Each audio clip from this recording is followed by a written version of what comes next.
bien, ce matin, je vais me hasarder également à trouver des passages où Jésus a souri. Eh bien, vous verrez si j'ai forcé les passages où c'est imaginable. Donc, aujourd'hui, j'ai choisi de vous parler d'un sourire ou d'un rire moqueur.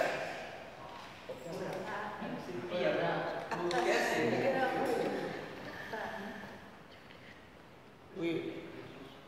Le rire ou le sourire moqueur, c'est le rire ou le sourire dont l'intention explicite est de se moquer d'une personne.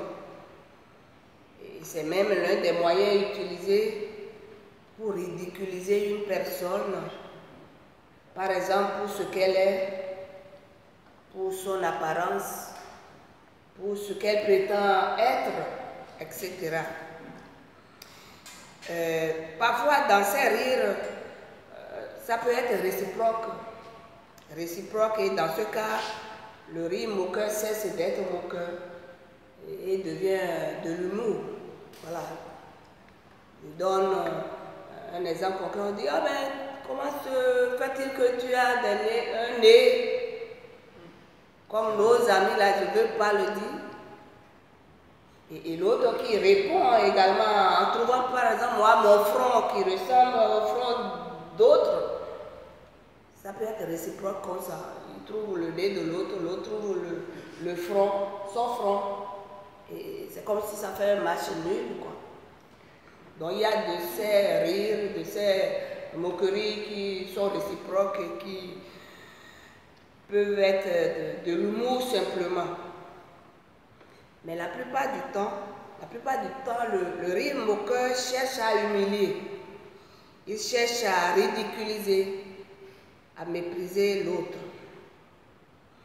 Et alors, je suis d'abord allée chercher ce verset de Jésus dans Matthieu 7, 12 qui dit « Ce que vous voulez que les autres fassent pour vous, faites-le de même pour eux. »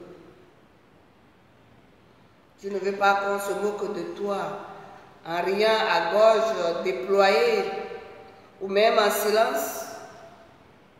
Alors évite de le faire à l'autre, car tu peux rencontrer sans le vouloir et même sans le savoir quelqu'un qui est plus fort que toi.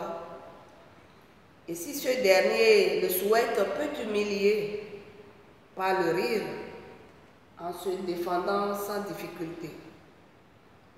Et tu pourrais, au lieu de l'humilier lui, te voir vraiment humilié. C'est comme le joueur qui marque le but à son camp, de l'autogol, comme on le dit là. Le rire moqueur, dans l'un ou l'autre cas, je trouve que les conséquences sont soit l'humiliation de l'autre, ou bien la conversion de l'autre, parce que le rire moqueur, parfois ça peut humilier, parfois ça peut amener l'autre à changer de manière de faire, de se comporter. Et donc c'est du rire silencieux et moqueur de Jésus dont je voudrais vous parler dans deux passages que j'ai retenus. Je vais juste attirer l'attention sur les versets sans vraiment commenter les textes. Le premier texte, c'est dans Luc 20, versets 19 à 26, où il est question de l'impôt à César. Je lis. Les chefs religieux, voulant prendre Jésus au piège de ses propres paroles, afin de le livrer au pouvoir et à l'autorité du gouverneur, lui posèrent cette question. Maître, nous savons que tu parles et enseignes avec droiture et que tu ne tiens pas compte de l'apparence, mais que tu enseignes le chemin de Dieu en toute vérité. Je mets en parenthèse, ils jouent sur ce que Jésus prétend être selon eux, même s'ils ne croient pas à cette parole qu'ils sont en train de dire. comme je l'ai dit au début, c'est l'un des moyens pour humilier. Je reviens encore au test. Et donc, nous est-il permis ou non de payer l'impôt à l'empereur César? Jésus discerna leur ruse et leur répondit, montrez-moi une pièce de monnaie. De qui porte-t-elle l'effigie et l'inscription? De l'empereur, de César, répondit-il. Alors il leur dit, donnez à César ce qui est à César et à Dieu ce qui est à Dieu. Ils ne purent pas le prendre en défaut dans ce qu'il disait devant le peuple. Étonnés de sa réponse, ils gardèrent le silence. C'est le premier test.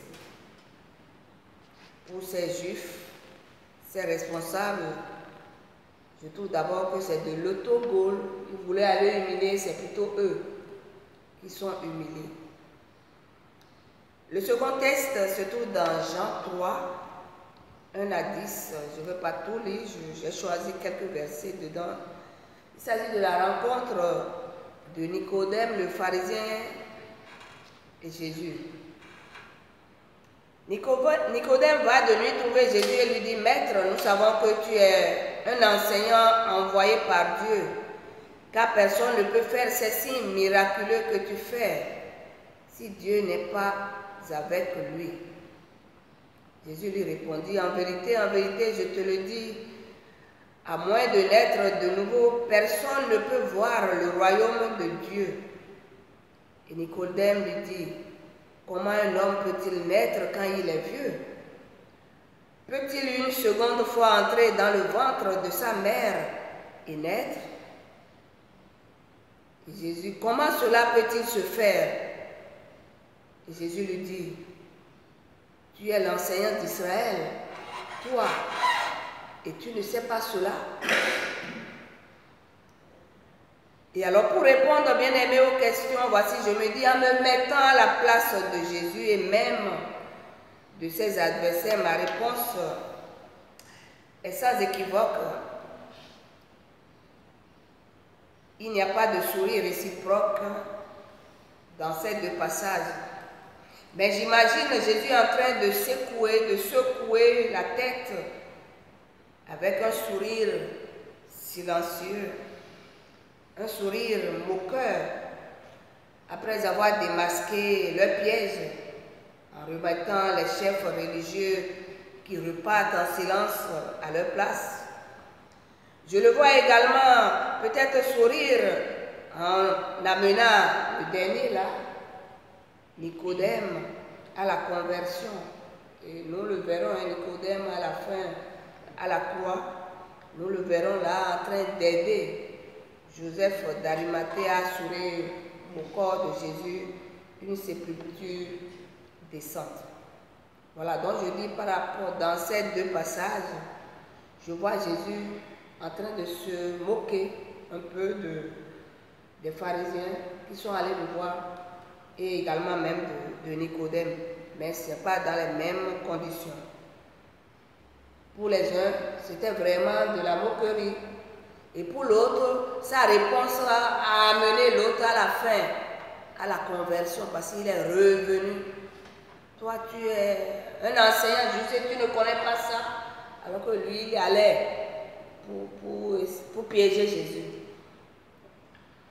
Et mieux, je vois aussi Jésus sourire en répondant au large sourire de ses disciples, content quand même de voir leur maître déjouer à la fois les pièges des pharisiens et même de Nicodème qui allait nous voir. Donc Jésus qui répond au sourire de ses disciples qui ont certainement dû lui faire de la tête pour dire « mais si tu es comme ça ». Oui, dans ces deux exemples, Jésus me semble à rire. Et pour moi, cela n'enlève rien à sa divinité, rien à sa mission du salut des hommes que vous et moi, nous sommes.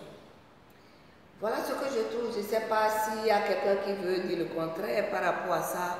eh bien le débat est ouvert.